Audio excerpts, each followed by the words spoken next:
मैं आरएसएस में महिलाओं की भागीदारी पर चर्चा करना चाहता हूं। एक समानांतर महिला संगठन है, परंतु समान महत्व की नहीं। आधुनिक विश्व में महिलाएं प्रतिष्ठान में महत्वपूर्ण पदों पर हैं, शीर्ष नेता। मैं इस संगठन में उच्च स्तर की महिलाओं को नहीं देखता हूं।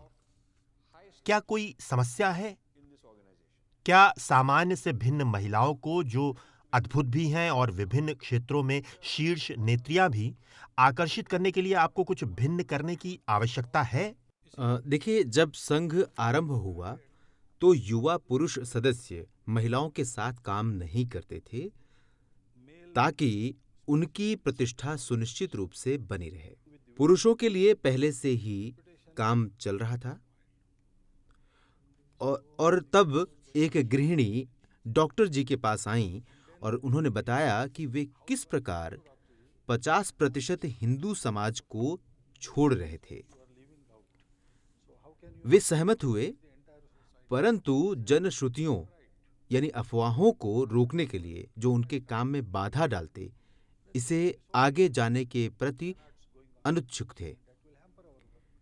यदि कोई महिला इस काम को आरंभ करती है तो मैं उनकी सहायता करूंगा। इसलिए उन्होंने समिति आरंभ की। सामाजिक जीवन के उच्च क्षेत्रों की महिलाएं भी हमारे साथ काम करती हैं। दोनों संगठन समानांतर रूप से एक दूसरे की सहायता करते हुए काम करते हैं। लोकसभा की अध्यक्ष हमारे संघ परिवार से हैं। वे तकनीकी रूप से एक सेविका, परंतु अनौपचारिक रूप से स्वयं सेवक हैं। उनके और संघ के बीच दोनों ओर से जानकारी साझा होती है। संघ को पालन करना पड़ता है क्योंकि वे हमारे परिवार से हैं। विश्व प्रसिद्ध नर्तक सोनल मानसिंह हमारे साथ हैं। वे एक प्रिय मित्र हैं, हाँ, अब राज्यसभा में हैं। वे हमारे हमारे कई साथ अन्य हैं। अप्रत्यक्ष रूप से हमारी सहायता करते हैं। हमारे पास अच्छे संपर्क हैं। अब हमें अपने देश में महिलाओं के बारे में चर्चा में हस्तक्षेप करना है। ये आरंभ हो गया है। अभी उन महिलाओं की एक बैठक है जो अपना योगदान देना चाहती हैं और उस चर्चा को प्रभावित करना चाहती हैं। इस पर विचार करने के लिए उनकी पूरे दिन की बैठक है। उन्हें ये तय करने के लिए अधिकृत किया गया है कि उनके लिए क्या उचित है, हमें बताएं और हम इसमें आपकी सहायता करेंगे। बहुत अच्छा, उन्हें हाँ, नेतृत्व करना ऐसा है। नहीं है कि जैसे पुरुष आएंगे और उन्हें मुक्त करेंगे। पुरुषों की तुलना में महिला अधिक मुक्त हैं। वे अपने सही बात भविष्य है। का निर्माण करेंगी। यही हमारी संस्कृति है। आधुनिकीकरण, पश्चिमीकरण और पश्चिम का अनुकरण करने वाले लोगों की चमक के कारण पिछले कुछ दशकों में महिलाओं पर महत्वपूर्ण प्रभाव पड़ा है। कई ने पश्चिमी जीवन शैली को अपनाया है। इसे नारीवाद माना जाता है।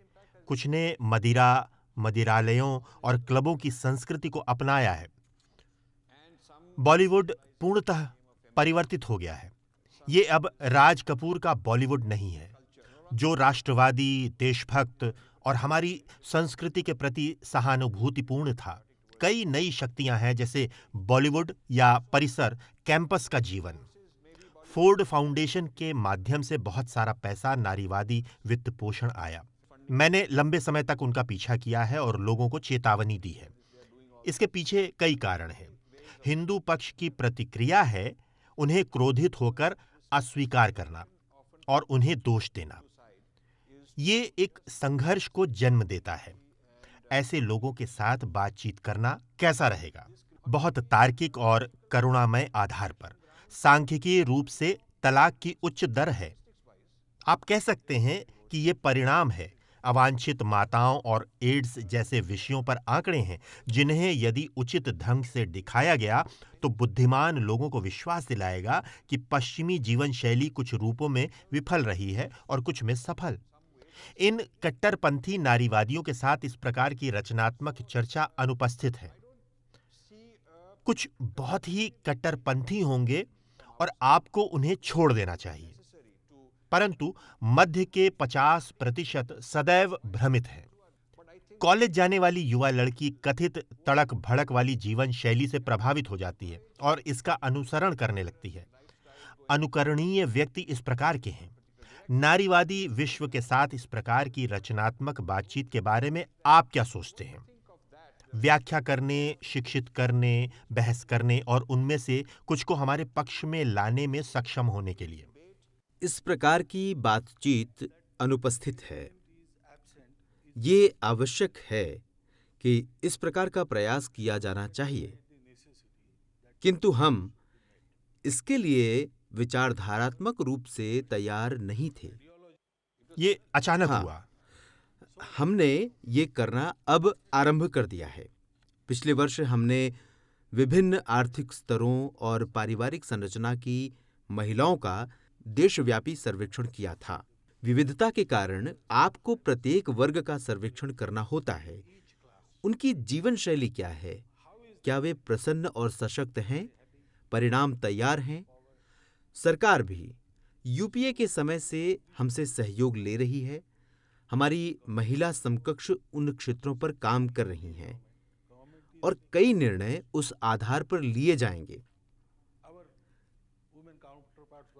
कला जगत में भी उन्होंने परिवार के इन पारंपरिक मूल्यों को चित्रित करना आरंभ कर दिया है।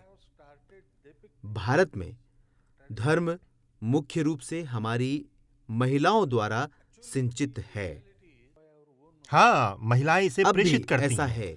तो एक और वास्तविकता है जिसे प्रस्तुत नहीं किया जाता है और ये आवश्यक है। महानगरीय दिल्ली जीवन शैली में कई लोग मेरे बचपन के समय में ही पश्चिमीकृत हो गए थे, परंतु घर में माँ बहुत पारंपरिक थी। पुरुष पश्चिमीकृत है और पत्नी पारंपरिक है। बहुत सामान्य था। इसने समाज को एकजुट रखा। पिछले 25 वर्षों में महिलाओं का एक बड़ा प्रतिशत पश्चिमीकृत हो गया और संस्कृति से पृथक हो गया और उन्हें वापस लाना बहुत गंभीर कार्य है। उन्होंने वापस आना आरंभ कर दिया है। 2012 में दिल्ली की 400 कुलीन महिलाएं अपने आप एक साथ आईं और उन्होंने एक संगठन जिया आरंभ किया।